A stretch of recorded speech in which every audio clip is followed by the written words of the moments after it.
Presidents Moon Jae-in and Joe Biden held their first ever in-person summit at the White House last week. They both reaffirmed their commitment to the decades-long alliance and agreed to stand shoulder to shoulder against numerous global challenges to uphold democratic and rules-based values in the world. Starting from joint efforts to tackle the coronavirus to denuclearizing North Korea and cooperation in core technologies like 5G, South Korea and US relations are strengthening and expanding. We look at the specifics of what to expect from the future of the alliance with the Honourable Mr. Mark Lippert, who served as the United States ambassador to South Korea from 2014 to 2017. He is now a senior advisor for the Centre for Strategic and International Studies. Welcome, Ambassador. Thank you so much for making time for us. How are you doing? Well, thanks for having me on the show. Doing great. Sejun, Sehi, doing great. Robin's doing great. Grigsby's doing great. So we are happy and healthy, as they say. Good to hear that your family is doing well in Minnesota. And, well, I think it's safe to say that you were South Korea's favorite American family. And we were all very sorry to see you go. But after you finished your term as ambassador to South Korea, well, Seoul-Washington relations, they turned rather frosty with the change of administration. But then over the weekend, we did see some more warmth at the summit between Mr. Moon and Mr. Biden. And it was much warmer than Mr. Moon's interactions with your former President Donald Trump. And in fact, Mr. Moon said that this summit is a new landmark in South Korea-US ties. Would you agree from a US perspective? And do you see this bilateral relationship changing? Well, absolutely. There was much more warmth around this summit, and you can see why in that now you have an American president that values the US-ROK alliance dramatically. And I think that is a sea change in where we were just a few months ago. I think a second point I would say is that it's back to the future. For 4 years, we spent a lot of time on 3 issues: North Korea, trade disputes, and burden sharing.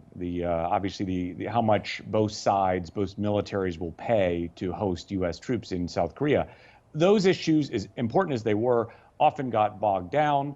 We were overly tactical, and essentially the alliance became an upside-down pyramid focused on these 3 issues. Here in this summit, we saw a broadening, we saw a strategic framework outlined, and in a way, it was a return to what we saw for really the last 10, 15 years. Global Korea, you remember that, the new frontiers, where the United States and Korea were not working just on the peninsula, they were working in Asia and around the world. And that's, I think, what we saw here, in addition to the warmth and I think the value that this American president puts on the US-Korea relationship. It was definitely exciting to see the many areas that the 2 leaders agreed to cooperate on, from COVID-19 vaccines to 5G and even space tech. But what stood out to you the most? Well, look, you've got me there. There's a lot to like in this joint statement, in the summit. There's a lot of substance. There's a lot of really interesting areas of cooperation. I'll give you 3 of my personal favorites. Doesn't mean they're the most important. They're just the ones I like the most. First, I really do like the civilian space cooperation. And part of it comes back to the fact that in 2015, 2016, we negotiated and signed the first civilian space framework, with the Republic of Korea, between the United States and the Republic of Korea. And that was the first space framework in Asia between the United States and an Asian country. That was very significant. And what I liked about this summit is it built on that. There's a lot of interesting civilian space research in the commercial sector. You can also argue in the scientific community. There's just a whole lot of really interesting things that I think can be harnessed there. That's point 1. Second point, obviously, the joint statement, and you saw former Secretary Kerry, now Special Envoy Kerry, in one of the shots there, the environment. Really bold action befitting 2 great allies working on perhaps the most significant global challenge of our time. Very bold strokes, very good stuff there. And third, I would say a little known, but I think very significant, or little watched rather, but I think very significant element was the $200 million pledge from Seoul on the global health security agenda. The new $200 million between the years of 2021 and 2025 that is a bipartisan now pledge. You'll recall Park Geun-hye, when she was president, made a $200 million pledge. This is another $200 million pledge in a very important, critical area in the developing world, but also that has implications on the modern economy, as we all saw with the COVID-19 pandemic. So I thought that was a very significant, very important, and I think a very interesting pledge by the Republic of Korea. So we're seeing the two countries really come together and start building a post-pandemic future together, and it is all very exciting. But of course, we can't leave out one of the traditionally important agendas, North Korea, with the Biden administration having announced that it recently completed its North Korea policy review. It said that its approach to the Pyongyang regime is going to be practical, and of course, we have yet to hear more details about that. But then, in all fairness, I'm sure every administration would have pursued what they thought were practical approaches to North Korea. So what do you think will be or would have to be different about Mr. Biden's approach? I think you make some good points, right? That this administration is setting out on a practical course. What I would say is that I do think that the review landed in a good place. It landed a very, as you said, practical and pragmatic place. I think it essentially is, although obviously I'm not privy to the details, it looks to me like a phased approach. And that is something that North Korea watchers will tell you is probably the most pragmatic, the most realistic course of action to achieve denuclearization. So point one is they ended up with a phased approach. Second point that I think was important is they kept denuclearization intact as an important goal. You know, there was some loose talk around abandoning that goal. They didn't do that. I thought that was very important. And the third thing they did is that this summit showed is they got to general alignment with the Republic of Korea. No North Korea policy has any chance of success unless you're aligned between Washington and Seoul. You don't have to agree on every issue, but general alignment really helps move things along. So I think that was a very good start by the Biden administration. Two other points, what I would say is that I don't think there's a lot new here. I think this looks a lot like the Obama era strategy. And I think, again, I think that's in a good place. But I don't think that there should be expectations that there's some magic solution lurking in this review. This is a very hard problem that's going to take some very tough and very complicated work to get done. Final 2 points I would say is the irony here is that the ball is in the North Koreans' court. We're watching and waiting to see what their next move is. And I think the question for Seoul, the question for Washington, the question for others involved in the region is what is it going to take to get the North Koreans to the table? So I think the review, the joint statement, the summit set the stage for a good starting point. But really, the next move is the North Koreans, and that is a big, important move, and we have to figure that piece out going forward. And of course, there have been a lot of questions over what North Korea is going to want in order to move the negotiations or the talks forward. But on the flip side, what would you say President Biden would want to see in order to really build that trust and for him to go back to the dialogue table?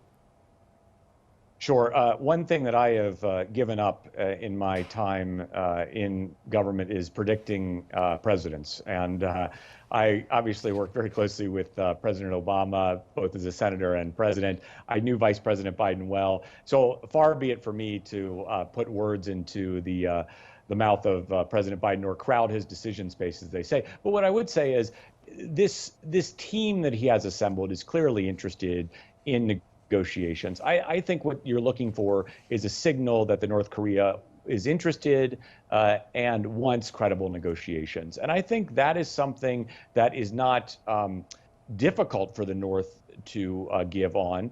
But I do think the administration is not going to be in a position where they're going to go to the UN and start unilaterally asking for sanctions relief on behalf of the North Koreans to try to entice them to the table. I don't think that they're going to sign up for any sort of peace regime or anything like that unilaterally. I think they are going to wait and see for a credible signal from the North. But I think a credible signal from the North will lead the United States quickly to try to get back to negotiations, try to engage in a process that starts the ball moving forward on a very complicated set of issues, but nonetheless does get it into a process. And I think that's what they're looking for ultimately. And well, dealing with China, also that's been one of the big topics between the two countries. And it's always been a thorny issue for South Korea, as you would very well know, having been here when China took retaliatory measures against Seoul's decision to have the US THAAD system deployed in Seongju. And it seems that the joint statement between Presidents Moon and Biden weren't directly critical of China, especially compared to the one between the US and Japan. How do you think South Korea and the US can make their security cooperation really work in the Indo-Pacific region, given all these sensitivities?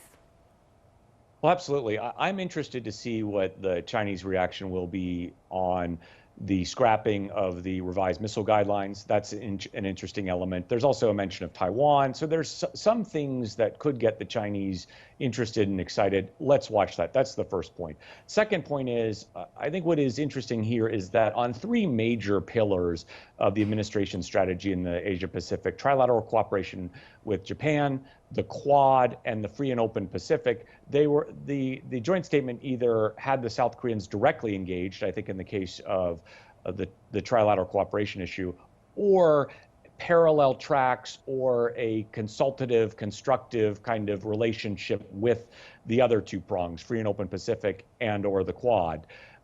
It will be interesting to see the next steps. I think that the point here was that they've got a framework by which you can see elements of cooperation with the major pillars of the administration. Next step's important. Final point is to the how you can work some of this. It doesn't have to be anti-China. There are lots of things that the U.S., that the Republic of Korea, working with friends, partners, allies around the region can do that aren't anti-China, but that are just pro-values, pro a free and open economic system, pro free and open navigation of the seas, things of that nature that you can be for. So there's a way to construct a positive agenda that advances everybody's values in the Asia Pacific, especially friends, partners, and allies of the United States and the Republic of Korea. Right, so really seeing this not as an anti-China alliance, but as a pro-values alliance, as you mentioned, sir. And, well, as former ambassador to South Korea, how do you hope to see bilateral relations move forward? Well, as we've talked about at the outset, there's lots to like in this joint statement. It's a good frame. There's a lot of threads on which to pull. What I would hope to see is a couple of things. First, there are mature alliance mechanisms, such as the SCM, MCM, forgive the acronyms, military mechanisms on the defense side. There's Chorus, FTA, the free trade agreement, again, forgive the acronyms. But what I would say is there are things that can be put into alliance mechanisms or the bilateral relationship mechanisms right away. Second, I think that some action planning is in order, how to prioritize, how to start working through some of these issues so we can get demonstrable outcomes that are tangible on the ground that follow up from this very good summit. And then finally, what I would just say is good, close consultation on a range of possible disagreements, possible disputes. As I always say, it's perfectly logical that the United States and the Republic of Korea are not going to align 100% on every issue. It would be weird if we would. We're two different countries with two different interest sets, but we can align our interests closely as we have done over the past several decades. And two, we can manage our disagreements effectively. So part of moving forward is how you manage your disagreements, how you manage them effectively, and how you keep the focus on the strategic and the important positive agenda and move that forward effectively over the next couple of years. Well, speaking of areas of common interest, during your time here in Seoul, you also became honorary ambassador for the KBO. And well, President Biden, he mentioned K-pop, Korean films, and people-to-people exchanges as being part of moving the relationship forward. But while he didn't mention baseball, did he? I mean, what do you make of this abject failure of foreign policy? I mean, but in all seriousness, how are you enjoying the baseball season so far? Well, first of all, nobody's perfect, and we'll have to call Secretary Blinken and let him know about the real gaffe by President Biden on the KBO issue. look, what I would say is, first, I will just say, in all seriousness, what has been so great is the awakening of KBO in the United States after the run on ESPN last year. And interestingly enough, I think a lot of Americans, especially in my generation, think that KBO is an era of MLB where the ball's in play a lot more. There's a lot more action. So you have Washington Post sports reporters now falling in love with KBO and fans and all of that. So great year last year. Brings us to this year. Action-packed this year. We've got a stack up of the top 7 teams, all within 2 games of first place. And my Doosan Bears are right there. Interesting that the Landers and the Lions are tied for first place. So we're looking at a wild, I think, and woolly KBO season. Can't wait to get over there and see a couple of games and maybe even sneak in a little bit of Chimek along the way. Well, your team, the Doosan Bears, their Korea Series victories actually came during the years that you were here on the peninsula, or at least in the years that you were visiting. And well, maybe you'll have to return to the Korean peninsula for the Bears and, well, obviously for South Korea-US relations as well. But well, yeah, and I'll just end here and just say, look. OJ1, the captain of the Doosan Bears, came to my farewell party. We're still in touch. Can't wait to get back and see the Doosan Bears and OJ1. So let's put it that way. Right, and some Chimek there as well. And well, you have your lovely family waiting for you, so we'll finish this interview here. That was Mark Lippert, former United States ambassador to South Korea from 2014 to 2017. Thank you so much for your time today, Ambassador. And to our viewers, as always, thank you very much for watching.